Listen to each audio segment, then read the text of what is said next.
Assalamualaikum warahmatullahi wabarakatuh. Berjumpa lagi bersama saya Darniati, calon guru penggerak angkatan ke-10 Kabupaten Mamuju Tengah, asal instansi SMP Negeri 3 Pangaleng. Kali ini saya tidak sendiri, tapi ditemani oleh rekan sejawat saya, Ibu Rosneni. Beliau adalah guru IPS di SMP Negeri 3 Pangaleng. Assalamualaikum warahmatullahi wabarakatuh, Ibu. Waalaikumsalam warahmatullahi wabarakatuh. Bagaimana kabarnya, Bu? Baik? Alhamdulillah, hari ini sangat luar biasa, Bu. Baik Bu, kali ini kita akan melaksanakan percakapan praobservasi. Sebelum nantinya saya akan melakukan pengamatan langsung jalannya proses pembelajaran yang Ibu lakukan di kelas. Adapun tujuan dari pelaksanaan supervisi ini adalah untuk mengetahui atau mengevaluasi jalannya proses pembelajaran yang Ibu lakukan di kelas. Baik Bu, ada beberapa hal yang saya ingin tanyakan. Yang pertama terkait tujuan. Kira-kira apa tujuan pembelajaran yang ingin Ibu capai? Baik, terima kasih Bu atas pertanyaannya. Jadi dalam materi ini tentang sumber daya alam, tujuan pembelajaran yang ingin saya capai itu bagaimana peserta didik dapat mengidentifikasi sumber daya alam yang ada di sekitar lokasi tempat mereka tinggal. Kemudian yang kedua, bagaimana mereka mampu mempresentasikan hasil diskusi mereka di depan teman-temannya. Kemudian yang ketiga, bagaimana pembelajaran pada hari itu bisa mencakup pendidikan karakter anak-anak dilihat dari kesepakatan kelas setelah kami bentuk. Ya, jadi ada 3 tujuan pembelajarannya Bu, ada pedagogi, keterampilan, dan karakternya, seperti itu. Baik Bu, jadi ada 3 tujuan pembelajaran yang ingin Ibu capai. Yang pertama pedagogi, karakter, dan keterampilannya. Baik Bu, selain tujuan pembelajaran, kemudian terkait area pengembangan. Kira-kira area pengembangan yang ingin Ibu capai seperti apa? Ya, terima kasih Bu atas pertanyaannya. Jadi area pengembangan tadi itu ada 3 Bu. Area pengembangannya itu dalam hal pedagogi, bagaimana peserta didik ini mampu mengetahui sumber-sumber daya alam yang ada di seluruh Indonesia. Kemudian yang paling penting, mereka mampu mengenali dan mengidentifikasi sumber daya alam yang ada di sekitar lokasi tempat mereka tinggal. Kemudian yang kedua itu dalam hal area pengembangan keterampilan, bagaimana peserta didik ini memiliki kepercayaan diri untuk tampil berbicara dan mengkomunikasikan apa perasaan dan pendapat mereka kepada teman-temannya. Kemudian yang ketiga, masalah karakter, bagaimana mereka ini bisa memiliki karakter akhlak yang terpuji sesuai dengan profil nilai pelajar Pancasila, yang salah satunya mungkin disiplin dan tanggung jawab serta empati kepada temannya. Seperti itu. Luar biasa Bu, terkait ada pengembangan yang ingin Ibu capai, ada pedagogiknya, ada keterampilannya, dan ada karakternya. Nah, pertanyaan selanjutnya ya Bu ya, kira-kira rancangan pembelajaran yang ingin Ibu terapkan di kelas, mungkin dari strategi pembelajarannya, kemudian metode pembelajarannya, atau model pembelajarannya seperti apa Bu? Baik Bu, terima kasih atas pertanyaannya. Jadi strategi pembelajaran yang akan saya terapkan di kelas yaitu yang pertama, saya akan melakukan pembelajaran berdiferensiasi ya, dengan 2 proses, dengan 2 kategori, yaitu proses dan tayangan ya. Kemudian di sini saya akan menggunakan model pembelajaran berbasis masalah. Jadi nanti anak-anak saya akan kasih masalah tentang perubahan sumber daya alam, misalnya dari sawah menjadi perumahan. Jadi nanti itu di situ kemudian saya akan menyajikan proses pembelajaran yang isinya ceramah pendek dari saya, kemudian PowerPoint, ada video, ada tanya jawab, ada diskusi, dan ada umpan balik atau refleksi, seperti itu Bu. Ya. Jadi terkait strategi pembelajarannya, Ibu menggunakan strategi pembelajaran berdiferensiasi, kemudian model pembelajaran yang Ibu gunakan adalah PBR. Nah, kemudian Bu, bagaimana dengan media pembelajaran yang Ibu gunakan, seperti apa? Jadi terima kasih Bu atas pertanyaannya. Adapun media pembelajaran yang saya akan terapkan nanti itu ada dari video, kemudian ada dari artikel, kemudian dari video yang itu ada PowerPoint juga, ada gambar-gambar ya, seperti itu. Ya. Jadi terkait media yang akan Ibu terapkan di kelas nanti ada video, ada artikel, kemudian ada PPT yang membuat gambar-gambar animasi lucu. Nah, selanjutnya Bu, kapan Ibu melakukan kegiatan pembelajaran tersebut, di kelas berapa, kemudian hari apa dan jam keberapa?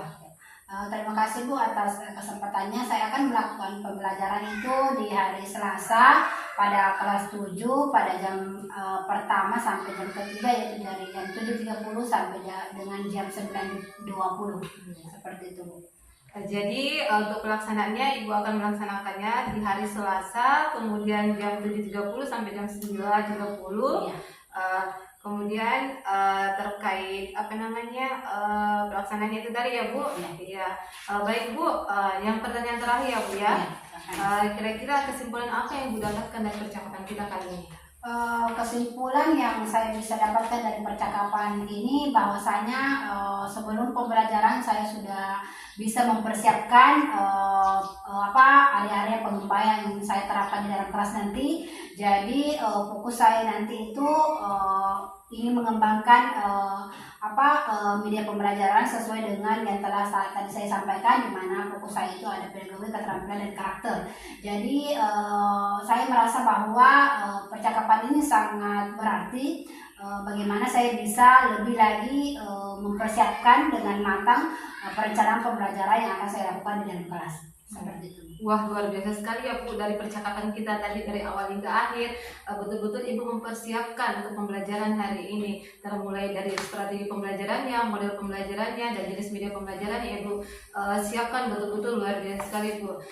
Baik Bu, untuk percakapan praobservasi ini mungkin sampai di sini, tapi untuk selanjutnya Bu, setelah saya melaksanakan proses supervisi langsung di kelas Ibu untuk mengamati jalannya proses pembelajaran yang Ibu lakukan, setelahnya itu mungkin akan ada lagi pasca observasi. Nah, di mana pasca observasi tersebut kita mungkin akan didampingi langsung oleh pengajar praktik dari angkatan saya.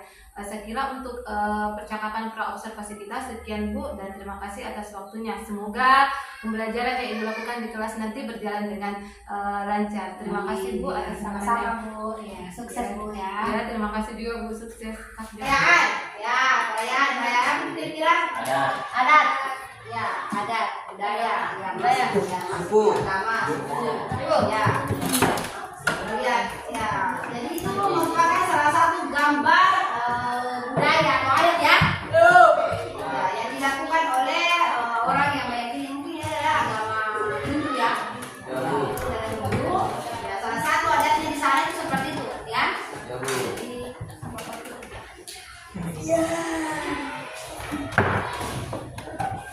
Ya, coba lihat ini. Bahan sosial budaya.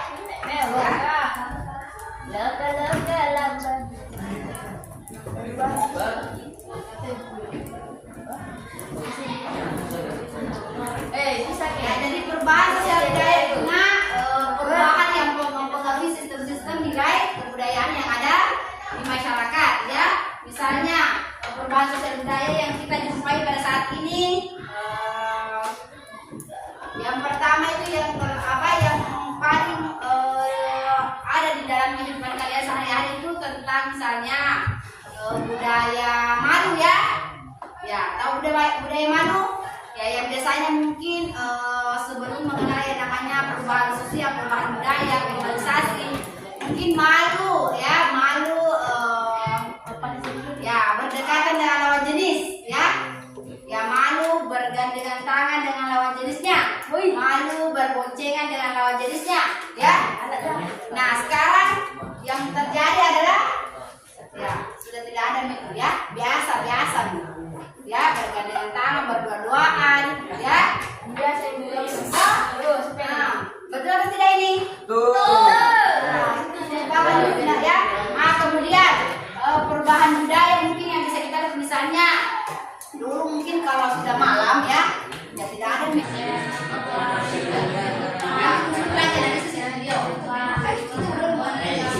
Assalamualaikum warahmatullahi wabarakatuh Bu. Waalaikumsalam warahmatullahi wabarakatuh. Bagaimana kabarnya Bu? Baik? Alhamdulillah. Baik Bu, kali ini saya akan melakukan percakapan pasca observasi setelah sebelumnya beberapa waktu yang lalu tadi saya melakukan pengamatan langsung dalam kelas Ibu terkait proses pembelajaran Ibu di kelas. Namun saya di sini tidak sendiri Bu, saya didampingi oleh pengajar praktik saya, Bapak Muhammad Gianto. Beliau merupakan pengajar praktik dari saya di angkatan 10 ini.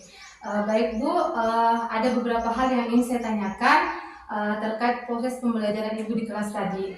Nah, hal pertama yang saya ingin tanyakan terkait perasaan Ibu. Nah, bagaimana perasaan Ibu setelah melakukan proses pembelajaran di kelas tadi? Baik, saya pertama-tama saya ucapkan terima kasih banyak atas kesempatan ini kepada Bapak juga yang telah menghadiri.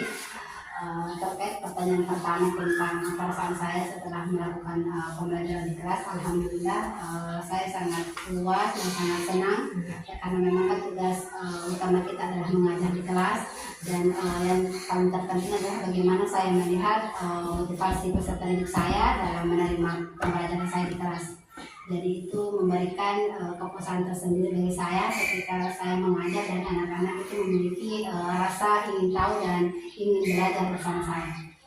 Jadi terkait perasaan Ibu tadi gelar mengajar di kelas, Ibu sangat puas apabila peserta didik Ibu tahu tentang apa yang Ibu sampaikan tadi. Kemudian Bu, pertanyaan selanjutnya terkait area pengembangan. Nah, kira-kira area pengembangan yang sudah Ibu rencanakan dan Ibu lakukan ketika mengajar di kelas? Baik, terima kasih Bu atas pertanyaannya. Jadi area pengembangan yang saya kembangkan pada saat proses pengajaran tadi itu, yang pertama itu pokoknya ada 3. Yang pertama itu dalam hal pengetahuan peserta didik, kemudian keterampilannya, kemudian karakternya, yang mana saya bisa lihat dari bagaimana peserta didik ini menjalani kesepakatan kelas yang telah dibentuk sebelum memulai proses pembelajaran. Kemudian yang saya lakukan di kelas dalam hal pedagogik, bagaimana saya bisa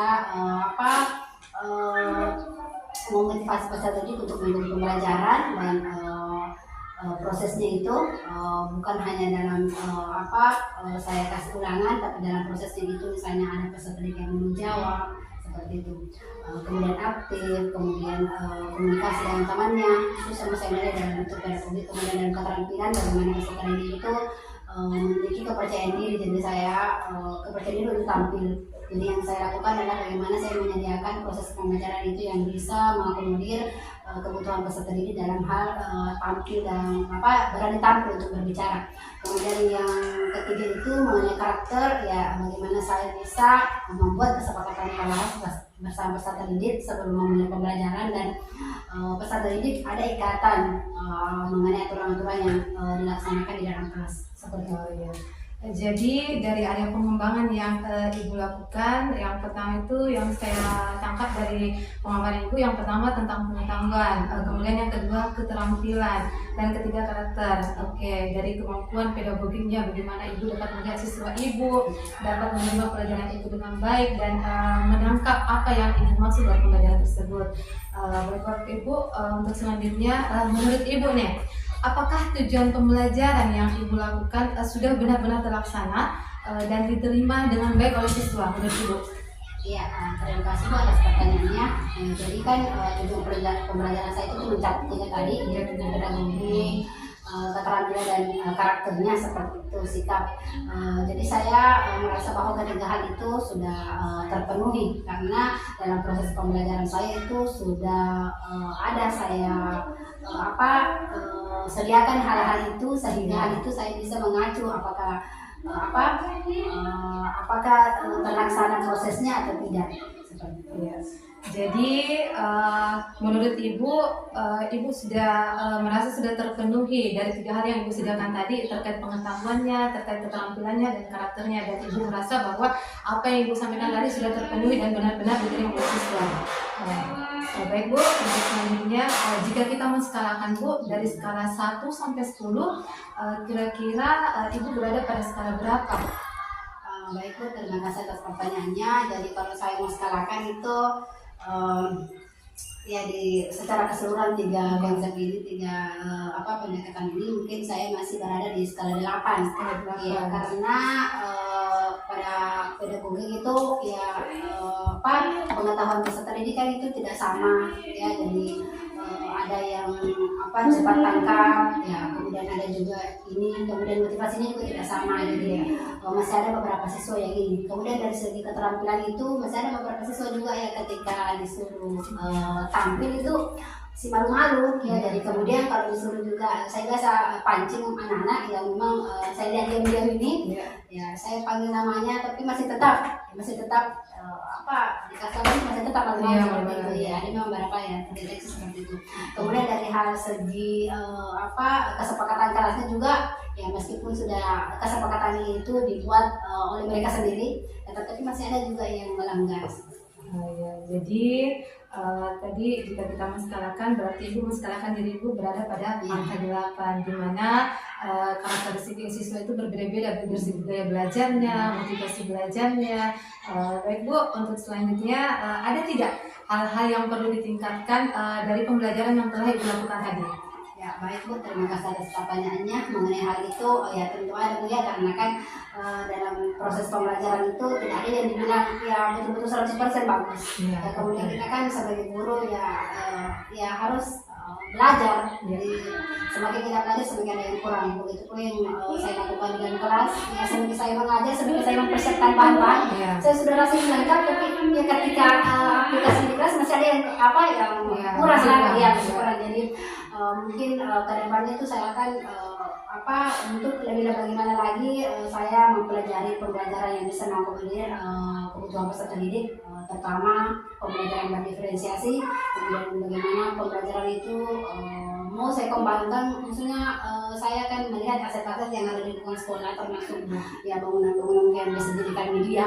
Saya akan saya bawa anak-anak, bukan saya berfokus kepada kelas, tapi bisa di luar kelas. Jadi mungkin itu karena kan sebenarnya banyak ide, tapi kalau itu kan butuh tenaga, karena anak-anak kalau di luar kelas itu beda. Kalau dalam kelas kan terbatas, kita bisa melihat. Kalau di dalam kelas, di luar kelasnya anak-anak kemana, meski kita ikuti dan butuh tenaga memang untuk aplikasinya itu. Jadi mungkin ke depannya itu ya motivasi saya untuk melakukan pembelajaran yang memang bermakna kepada peserta didik saya bisa tingkatkan lagi. Jadi untuk kedepannya Ibu akan melakukan pembelajaran yang bermakna kepada peserta didik dengan memanfaatkan sumber daya yang ada di sekitar lingkungan sekolah. Ya. Bu, ada tidak strategi yang Ibu akan lakukan terkait hal-hal yang perlu ditingkatkan? Baik Bu, terima kasih atas pertanyaannya mengenai strategi. Mungkin yang pertama itu mengikuti pelatihan, mengikuti kegiatan-kegiatan workshop itu, media pembelajaran kan sekarang. Media pembelajaran itu dengan teknologi Bu sangat banyak sekali. Tentang bagaimana kita itu tuh sih kita keterbatasan di sekolah itu internet, tapi itu bukan menjadi batasan buat kita untuk bagaimana kita mengembangkan media itu